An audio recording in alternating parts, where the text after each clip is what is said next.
ہر لوگ پوری زندگی اسی چیز میں مرتے رہتے ہیں، سر جی میرا گھر نہیں ٹھیک،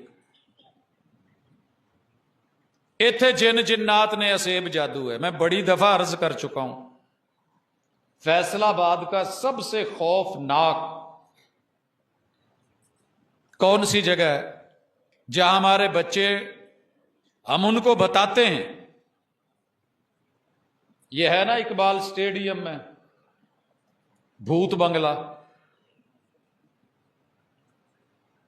میں اللہ کے گھر میں کھڑا ہوں، جو جاننے والے ہیں وہ جانتے ہیں وہاں کوئی بھوت نہیں ہے۔ اس بنگلے کو بھوت نما، دیو مالائی، تلسماتی، کرشماتی، مہوماتی، خوفناک، ہیبت ناک ہم نے اپنے ہاتھوں سے بنایا ہے، اور اپنے بچوں کے دل میں خوف بٹھاتے ہیں یہاں بھوت ہے۔ وہاں سانپ نہیں ہے، وہاں بھوت نہیں ہے، وہاں انسانوں کا اپنا رویہ اور عمل ہے، ہاتھ کی صفائی ہے۔ وہاں ہم چلے جاتے ہیں، ڈرتے ہیں پتہ نہیں کیا ہو جائے گا۔ اور اس سے بھی بڑے بھوت بنگلے میں نے زندگی گزاری ہے، جن کے بارے میں فیصل آباد کا ذہن یہ تھا کہ یہاں اللہ معاف کرے، ہم نے قبرستانوں کے بارے میں ذہن بنا دیا ہے کہ یہاں ایسے ہوتا ہے۔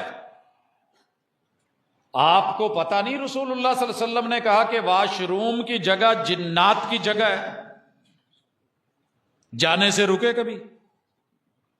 لاک ہم نے نہیں لگایا، کبھی لاک لگائے بغیر ہماری ماں بہن بیٹی واش روم میں پبلک مقام پہ بیٹھے گی؟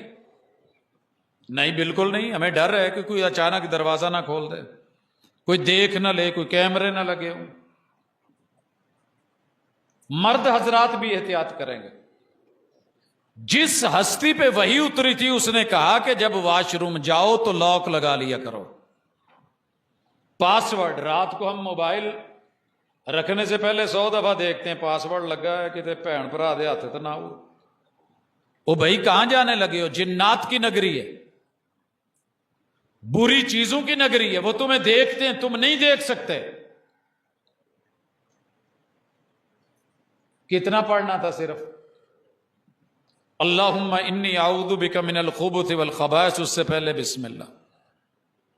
ہمیں یہ توفیق نہیں ہوتی، وہاں جا کے کوئی مسئلہ گڑبڑ ہو گیا، یہ جگہ پا رہی ہے، ایک گھر پا رہا ہے۔